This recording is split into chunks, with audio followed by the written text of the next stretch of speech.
L'enveloppe est arrivée sans tambour ni trompette, glissée parmi les prospectus de supermarchés et les bons de réduction. J'ai failli la jeter sans l'ouvrir jusqu'à ce que je voie lever l'expéditeur la Caisse nationale d'assurance vieillesse. Ma première pension de retraite. Je l'ai ouverte avec précaution, comme si je tenais un trésor fragile. 100 euros. Je me suis assise à la table de la cuisine, le chiffre brillant sur le papier comme une promesse murmurée.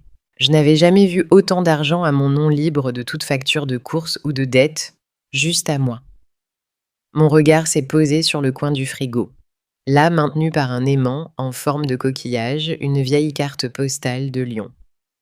La basilique de Fourvière scintillant au crépuscule, les lumières dansant sur la Saône. Je l'avais achetée il y a des années dans une brocante quand Antoine était encore lycéen. À l'époque, je me disais « un jour, quand il sera installé ». Il est installé maintenant, marié, un bon poste, à l'aise, les mains légèrement tremblantes. Je suis allée sur Internet et j'ai trouvé un séjour simple de 4 jours itinéraire en groupe hôtel, 3 étoiles, tout inclus. J'ai cliqué sur « Réserver ». L'email de confirmation a surgi immédiatement, éclatant de promesses. Puis le téléphone a sonné. « Maman », a dit Antoine, la voix chaleureuse. «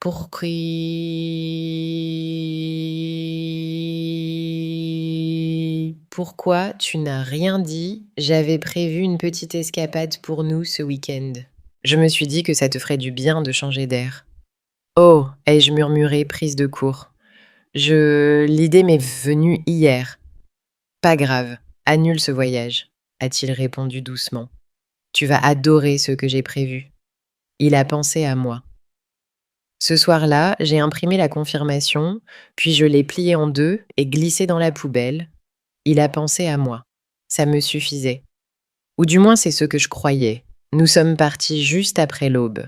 Je portais le nouveau manteau que j'avais acheté pour Lyon beige clair doux, comme dans une vitrine de magazine.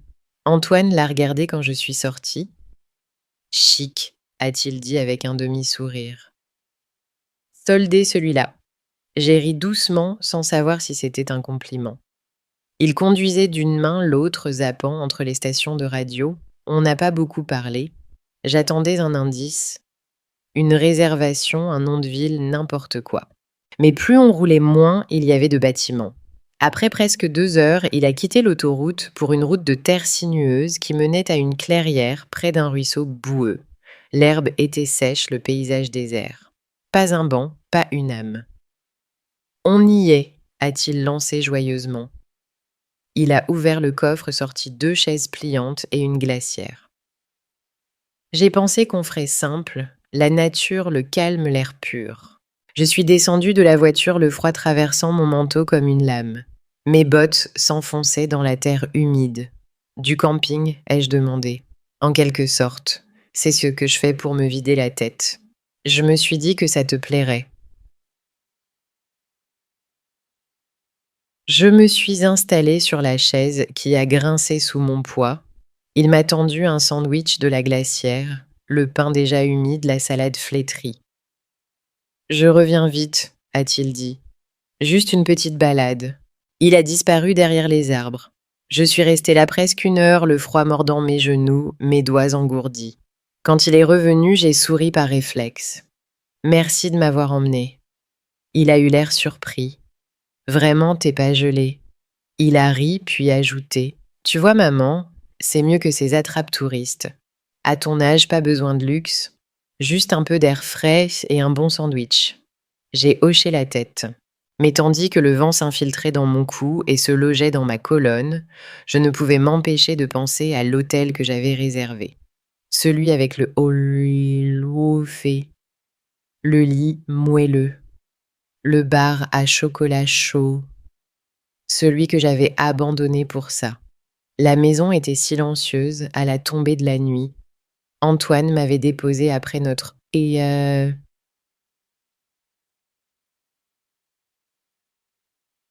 escapade, disant qu'il avait des projets avec des amis et il est parti sans demander si j'avais chaud ou besoin de dîner. Je suis restée un moment dans le couloir après que la porte s'est refermée, ne sachant pas quoi faire de moi-même. Le sandwich était toujours dans le frigo intact. Je me suis versé un verre d'eau chaude et me suis blottie sur le canapé, le manteau que je portais plutôt plié sur mes genoux comme une excuse dont je ne connaissais pas encore la raison. Je regardais ce manteau, un petit plaisir, de la laine douce doublée un peu trop chère pour quelqu'un comme moi. Mais pour ce voyage, mon premier voyage, je voulais avoir l'air de quelqu'un qui compte. Le manteau sentait encore légèrement le neuf. Je l'ai pressé contre mon visage, la laine caressant ma joue. C'est alors que j'ai entendu la porte d'entrée grincer. Des clés des pas étouffaient la voix d'Antoine dans la cuisine. Je n'avais pas l'intention d'écouter. J'étais juste immobile. Et les murs étaient fins. Ouais, elle a annulé son voyage, a-t-il dit, un rire dans la voix. Enfin, ça a demandé un peu d'effort quand même. Tu sais qu'elle s'est acheté un nouveau manteau pour un fichu circuit en car à Lyon. Je me suis figée. Elle ne pense même pas à ce que coûtent ses voyages. Avec sa pension, elle pourrait aider pour le prêt de la deuxième voiture ou au moins contribuer plus ici. Une pause, puis nonchalamment, cet argent devrait être pour nous, pas pour un caprice de liste de souhaits. Il a ri encore. Ce son a gratté quelque chose de brut en moi. Je suis restée là invisible dans ma propre maison, le manteau serré contre ma poitrine, et j'ai enfin compris. Ce n'était pas de l'inquiétude, ni de l'amour. Il ne m'a pas arrêtée par souci pour moi.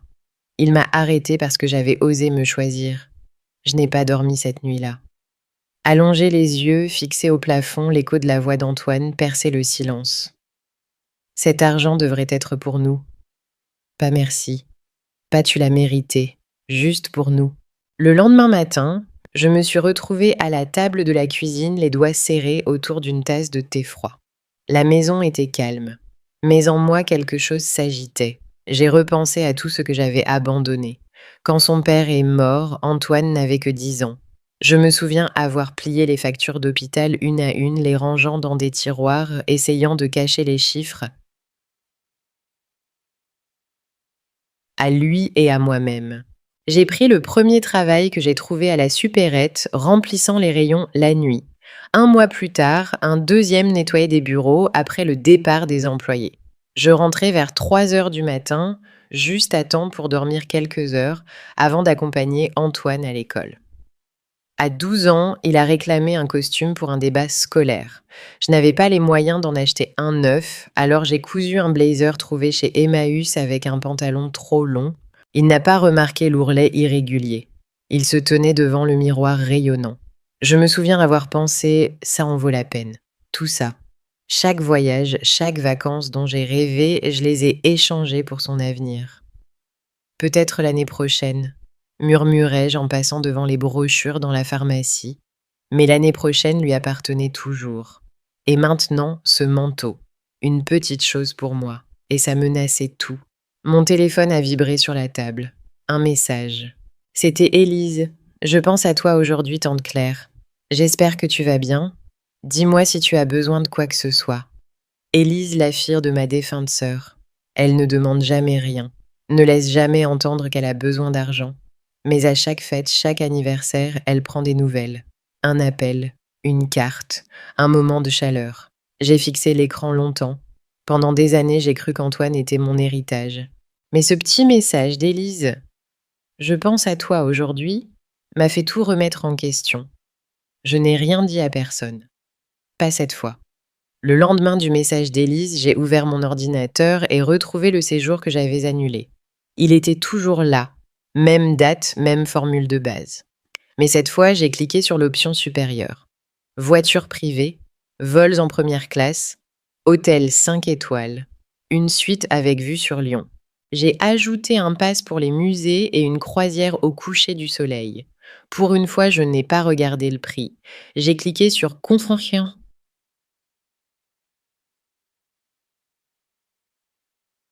Confirmer,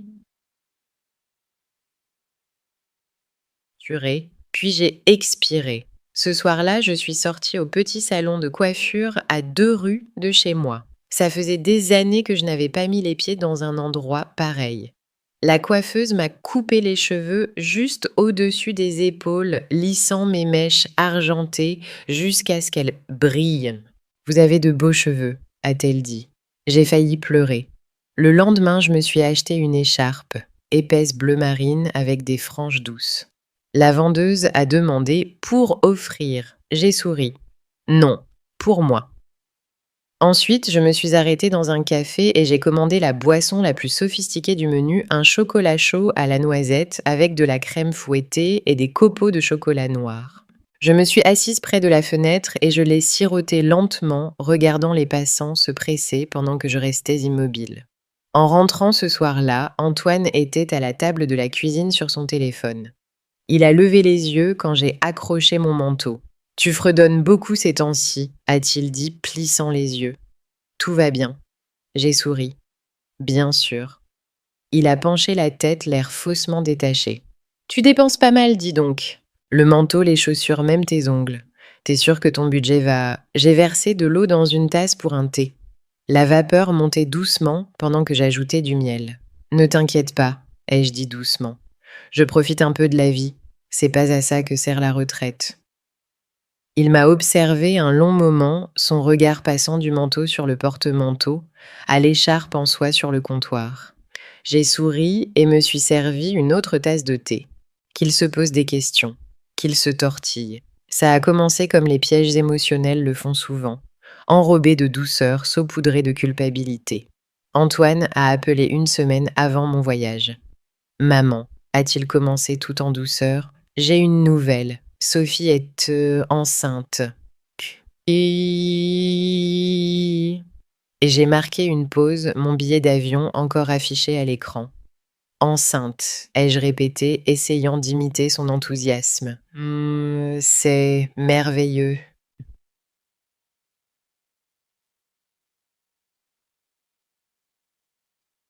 On n'a encore rien dit à personne, a-t-il poursuivi la voix basse, comme si nous partagions un secret sacré. Mais on espérait... Enfin, Sophie espérait que tu pourrais rester un peu avec nous, juste le temps du premier trimestre, pour aider un peu. Lyon s'est doucement effacé pendant que je fermais l'onglet. Bien sûr, ai-je dit. La famille d'abord. J'ai refait mes valises, pas pour des vacances, mais pour servir. Une vieille douleur s'est installée dans mes os pendant que je pliais des pulls et glissais ma crème pour les mains, comme à l'époque où je travaillais 12 heures et rentrais aider Antoine avec ses exposés scientifiques. Certaines habitudes ont la vie dure. Sophie m'a accueillie avec un sourire qui n'atteignait pas ses yeux. Elle était comme toujours, reposée, parfaitement maquillée, pas une trace de nausée ou de fatigue. Mais je n'ai rien dit. Je me suis installée, j'ai fait de la soupe, plié du linge massé mes genoux après de longues journées debout. J'étais utile à nouveau, utile et silencieuse. Puis est venue la deuxième révélation. Un après-midi, pendant qu'on pliait des vêtements de bébé pas encore achetés, Sophie a soupiré théâtralement. Cet appartement est vraiment trop petit. Le bébé arrivera vite et on a à peine de place pour nous. Antoine, pile au bon moment, a ajouté « On dit... On a regardé. Il y a un 3 pièces dans un bon quartier. De bonnes écoles à côté. On est presse à faire l'apport. Il nous faut juste un peu d'aide pour l'emprunt. »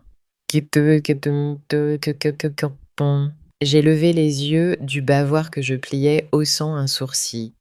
De l'aide pour les mensualités. Sophie a ri nerveusement. Pas beaucoup, juste un petit quelque chose. Pour le bébé. Pour le bébé, ai-je répété en souriant. J'ai pris une gorgée d'eau, laissant le silence s'installer. J'adorerais aider, ai-je dit. Mais tout mon argent est en action en ce moment. Pas très liquide. Sophie a cligné des yeux. Des actions. Diversification, ai-je répondu joyeusement. Tu sais jouer sur le long terme. Antoine n'a rien dit, mais sa mâchoire s'est légèrement crispée. La main de Sophie s'est figée sur le body qu'elle lissait. J'ai continué à plier calmement, fredonnant doucement.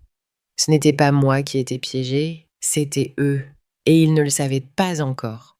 C'est mon frère Michel qui a appelé en premier. « Claire », a-t-il dit prudemment, « Antoine est venu me demander un prêt. Il a dit que tu étais derrière lui, Que l'argent était pour une maison, que tu aiderais à rembourser plus tard. Mon cœur s'est serré. Combien ai-je demandé. 50 000, a-t-il répondu.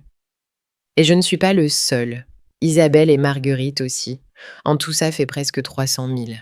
Je n'ai pas parlé. Je ne pouvais pas. Ma main serrait le téléphone si fort que mes jointures ont craqué. Quand j'ai confronté Antoine, il n'a même pas eu l'air honteux. Il s'est juste adossé au canapé, un bras nonchalamment posé sur le dossier, comme si on discutait des plans du week-end. « Allez, maman », a-t-il dit avec un sourire en coin. « Tu vas pas laisser tes frères et sœurs perdre de l'argent à cause de ça. Tu vas payer, comme toujours. » Il a haussé les épaules comme si c'était déjà réglé. Mon nom, ma réputation. Il les avait utilisés comme des outils, sans permission, sans conscience. Ce soir-là, je n'ai pas pleuré. J'ai préparé une théière, sorti mes vêtements, imprimé ce dont j'avais besoin. Le lendemain matin, je me suis habillée avec mon plus beau manteau, celui qu'il avait qualifié de « trop chic ». Et je me suis rendue à son bureau.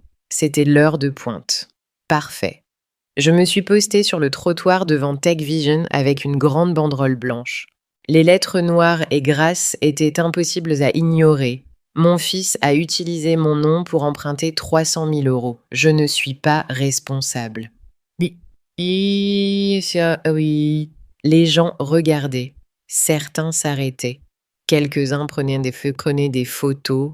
Ses collègues passaient, ralentissaient, chuchotaient, fixaient. Puis les portes vitrées se sont ouvertes et Antoine est sorti. Son visage est devenu blême. Il s'est précipité vers moi, la voix basse et furieuse. « Qu'est-ce que tu fais, bon sang ? J'avertis les gens, ai-je répondu calmement. Puisque tu es si généreux avec mon nom, j'ai pensé l'être avec le tien. Ridiculise, a-t-il sifflé. Veux me détruire, ai-je répondu, levant le menton. Ça, tu l'as fait tout seul. Plus tard, cette semaine-là, j'ai appris qu'il avait remboursé chaque centime. Discrètement, honteusement, avec des mains qui n'avaient rien à faire avec la confiance des autres. Personne ne m'a demandé de rembourser quoi que ce soit. Il n'a pas appelé, pas envoyé de message, mais je sais qu'il a vu les photos, celles qui ont circulé dans son bureau comme une traînée de poudre. On m'a dit qu'il n'osait plus regarder personne dans les yeux pendant des jours. Et quand on s'est croisés devant une épicerie 2 semaines plus tard, il n'a rien dit. Il m'a regardé comme si j'étais un fantôme. Mais je n'avais jamais été aussi vivante. L'avion a atterri juste après midi. Le ciel était argenté, ce genre de gris doux qui rend tout onirique. En descendant à l'aéroport de Lyon-Saint-Exupéry, j'ai senti quelque chose se dénouer en moi, comme un fil que je tenais tendu depuis des décennies qui cédait enfin. Lyon. Après toutes ces années, c'était réel. Le chauffeur m'a accueilli à la récupération des bagages, tenant une pancarte avec mon nom. Il a pris ma valise, complimenté mon écharpe et m'a conduite à travers des rues que je n'avais vues qu'en photo. Le hall de l'hôtel sentait l'eucalyptus et le bois ciré. L'employé à l'accueil m'a tendu ma clé avec un sourire et m'a dit « Bienvenue, Madame Dubois. Profitez de votre séjour. » J'ai fait plus que ça. J'ai flâné des heures au marché de la Croix-Rousse, sirotant un cidre chaud, regardant les poissonniers lancer des pavés de saumon comme des artistes. J'ai acheté une petite bague en argent à un artisan qui l'a gravée à la main. J'ai goûté une soupe de poisson crémeuse debout près de la Saône, le vent caressant mes joues.